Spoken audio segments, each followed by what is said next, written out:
Voilà ce reportage réalisé du côté du PIMS Médiation de Lyon Métropole. Merci beaucoup aux équipes du PIMS Médiation de Lyon Métropole de nous avoir accueillis. Reportage que vous pourrez retrouver sur les réseaux sociaux, que vous pourrez retrouver sur nos différents supports numériques. C'est extrêmement pertinent. Vous nous avez rejoint, Benoît Bourrat, en plateau, monsieur le directeur général, alors j'allais dire directeur général de l'Union nationale des PIMS, directeur général, il faut bien insister sur le réseau national PIMS Médiation. Merci beaucoup d'être avec nous. Et à distance, j'ai le plaisir d'échanger, si vous m'entendez, Élise Cabrol, présidente de PIMS Médiation Lyon Métropole,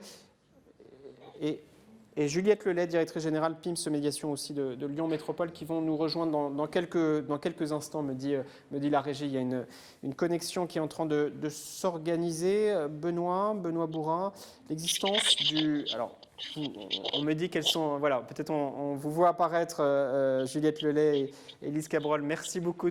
Vous m'entendez, vous nous voyez ? Oui, très bien, bonjour à tous. Voilà, on a vu ce reportage et vos équipes en intervention. Bravo, félicitations pour tout ce que vous menez. Merci d'être avec nous pour ce dernier échange de la matinée. Pour lancer la discussion, Benoît Bourrat, directeur général du réseau national PIMS Médiation. Dites-nous un mot sur le réseau, comment le réseau œuvre aux côtés du label France Service. Quel lien entre vous et le label ? Bonjour Sylvain, merci de nous permettre de présenter notre nouvelle marque ce matin chez Acteurs Publics. Alors comment on fait le lien entre PIMS Médiation et le label France Service ? Alors, j'ai envie de revenir tout simplement sur une histoire qui nous amène aujourd'hui à cette coexistence.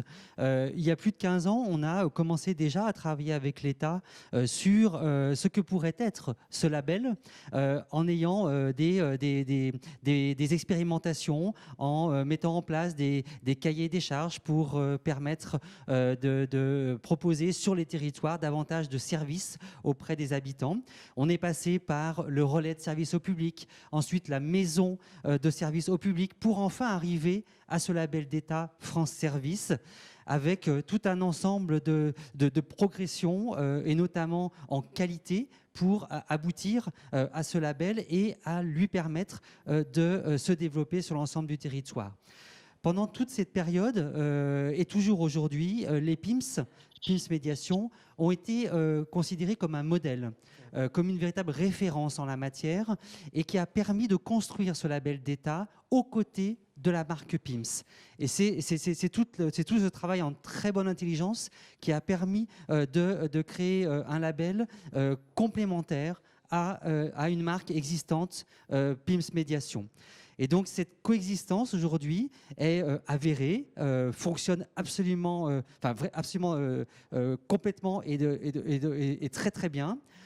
Pour preuve, 50 PIMS aujourd'hui sur les 69 sont labellisés France Service et donc vont pouvoir répondre à la fois à la marque PIMS et en même temps au cahier des charges France Service.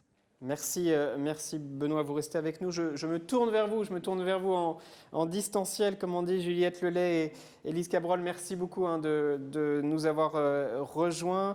Vous pouvez nous dire, que vous apporte ce réseau PIMS Médiation dans vos interventions opérationnelles au quotidien? Comment ça s'organise? Qu'est-ce que vous apporte le réseau PIMS Médiation, Juliette Lelay ou Élise Cabrol? Je ne sais pas laquelle veut démarrer.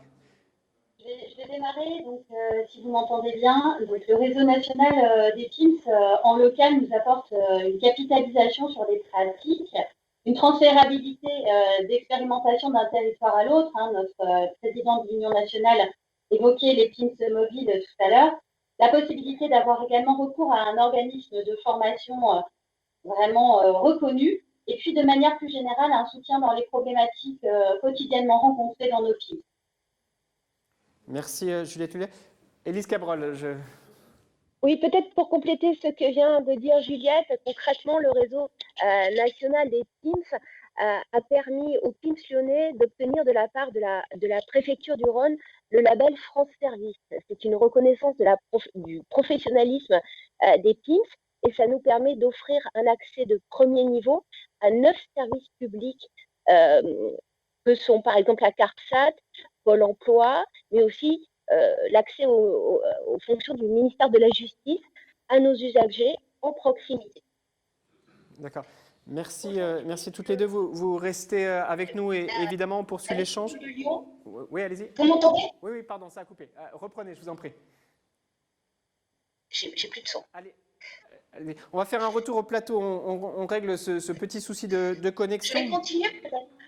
Benoît, on va poursuivre. On vous donne la parole dans un instant. Vous restez avec nous toutes les deux et merci d'être là.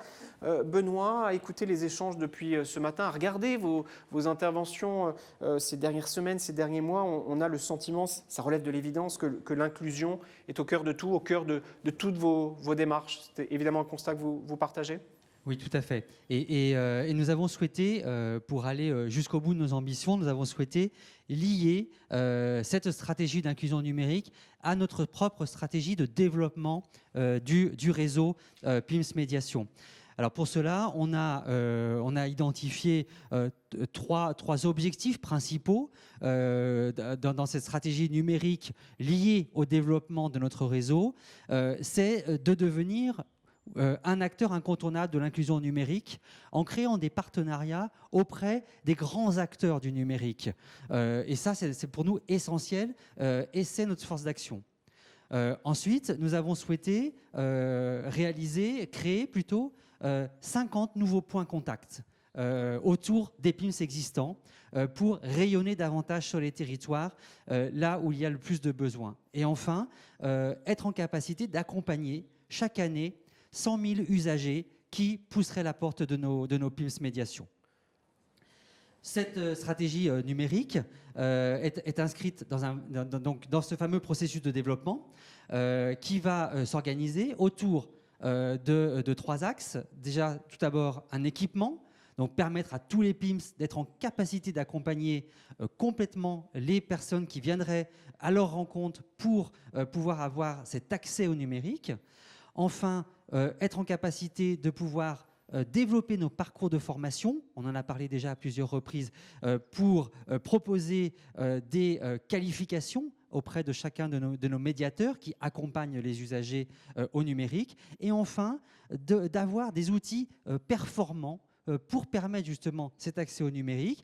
Et là, on développe un certain nombre d'outils comme, on en a parlé, la petite école du numérique, oui, comme le Panda, les points d'accompagnement numérique aux démarches administratives, ou d'autres outils pédagogiques qui sont intégrés complètement dans les PIMS et qu'ils vont déployer au gré des besoins sur le territoire en accompagnement des usagers sur les services numériques. Un certain nombre de services que vous proposez.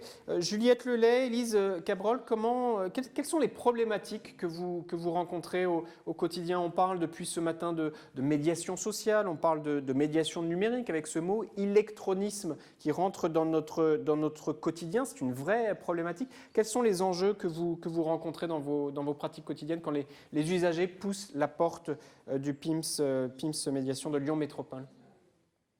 Alors, les problématiques rencontrées et vécues par nos usagers sont principalement d'ordre socio-économique et elles peuvent avoir évidemment des conséquences tragiques sur les personnes.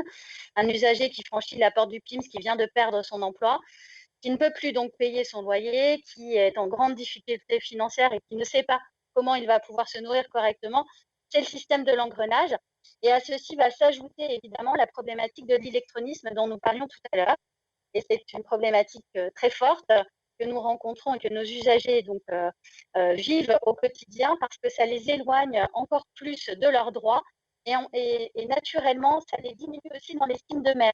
Beaucoup d'entre eux nous disent « Ah, mais ce monde est étranger pour moi, je ne me sens pas capable de tout réapprendre. » Voilà. Donc, il faut franchir cette première barrière afin de pouvoir leur donner un accompagnement vraiment beaucoup plus personnalisé, individualisé et qui va lever ces freins. Merci Juliette Lelay. Élise Cabrol. Oui, pour compléter, effectivement, nos médiateurs sur site sont capables d'embrasser l'ensemble des problématiques que rencontrent les usagers. Et pour pouvoir y répondre au mieux, nous avons fait évoluer notre offre, comme l'a dit Benoît Bourrat, en créant la démarche Panda, pour point d'accompagnement numérique aux démarches administratives et pouvoir pleinement accompagner les usagers dans ces nouvelles difficultés auxquelles ils sont confrontés. On parle de. Merci à toutes les deux. Vous restez avec nous, bien sûr. On poursuit l'échange. Benoît, on parle d'inclusion au cœur de toutes vos démarches, du côté de l'Union PIMS Médiation, du côté des territoires.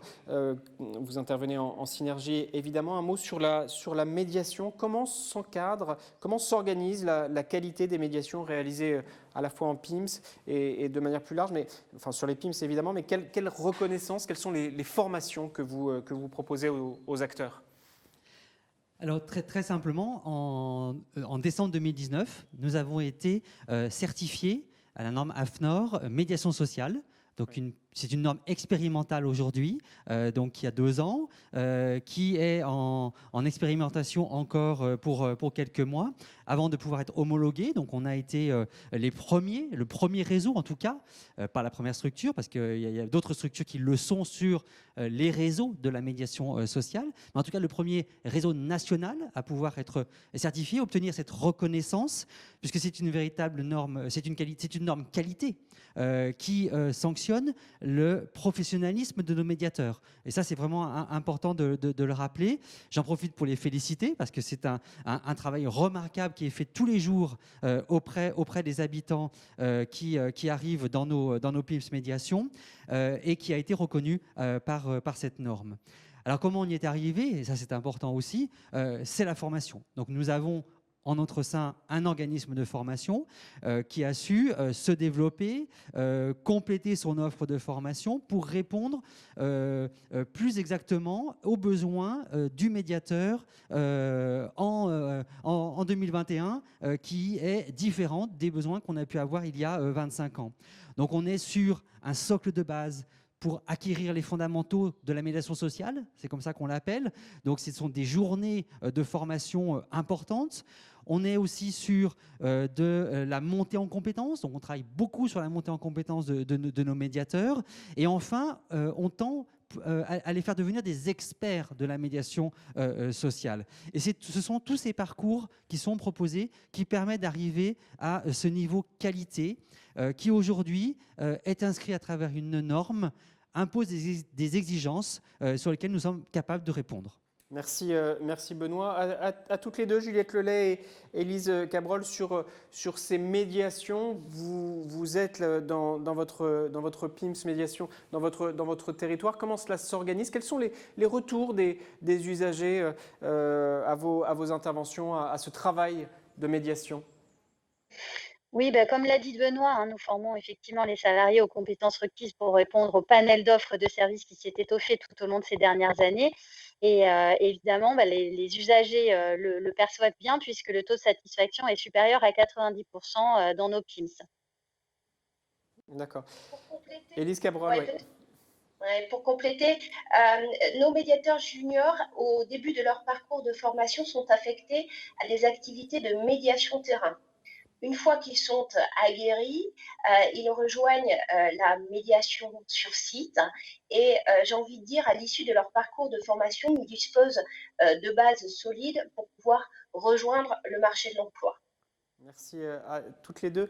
Un mot sur les partenariats. Jean-François Vaqueri le disait, ces partenariats, ces synergies, ces collaborations sont essentielles dans vos interventions. Benoît Bourrat, comment ces partenariats portent la dynamique du dispositif? Alors, les partenaires nationaux, en effet, sont complètement intégrés dans la dynamique. Ils sont notre gouvernance, donc c'est important aussi à rappeler. Les entreprises nationales sont la gouvernance du réseau national PIMS Médiation. Et de ce fait-là, sont véritablement sont partie prenante de ce que nous voulons faire en termes de dispositifs. Avec ce nouveau nom, ce qu'il faut bien retenir, c'est qu'ils vont pouvoir s'accaparer à la fois le nom, bien sûr, mais tous les outils qui ont été créés autour de ce nom pour déjà, dans un premier temps, parce que ça nous paraît important, fédérer davantage à l'interne dans les entreprises, pour qu'il y ait un vrai mouvement identitaire dans ce partenariat-là, PIMS et le nom de l'entreprise. Donc c'est ça qui est important. Ensuite, ils vont pouvoir souligner, rappeler leur propre politique qu'ils souhaitent mener avec les PIMS et notamment leurs engagements qu'ils prennent dans les cadres des engagements qu'on appelle RSE, donc dans les entreprises, avec les PIMS. Les PIMS étant un outil efficace pour pouvoir répondre à ces engagements qui, très souvent, se traduisent même par des obligations qu'ils s'imposent pour être au plus près des publics fragiles. Donc c'est vraiment un nouvel élan national que nous allons accompagner de manière précise, rapprochée, auprès de l'ensemble de nos territoires, auprès donc des partenaires qui sont, eux, sur les territoires, des partenaires locaux, pour pouvoir traduire complètement cette nouvelle dynamique PIMS Médiation. Merci Benoît. Ces synergies sont tellement importantes avec vos partenaires, enfin, les acteurs privés qu'on a évoqués, qu'on voyait tout à l'heure, avec France Service, les maisons France Service, le label France Service, on l'a évoqué en début d'entretien, avec les implantations territoriales. Élise Cabrol et Juliette Lelay, dites-nous comment ces partenariats, ces échanges, ces synergies avec les acteurs privés se vivent au quotidien pour vous. Alors, déjà, chez nous, les partenaires locaux jouent bien évidemment le jeu, puisqu'ils forment les médiateurs à l'ensemble et à la maîtrise de l'ensemble de leurs services. Ils favorisent également le tremplin professionnel en leur donnant la possibilité de réaliser des immersions au sein de leur entreprise. Et puis, nous réalisons pour leur compte des prestations, mais qui répondent totalement aux enjeux sociaux du territoire. D'accord. Et Élise Cabrol, vous vouliez ajouter quelque chose peut-être ? Oui, tout à fait. Les collectivités locales sont les interlocuteurs du quotidien des grandes entreprises de services publics.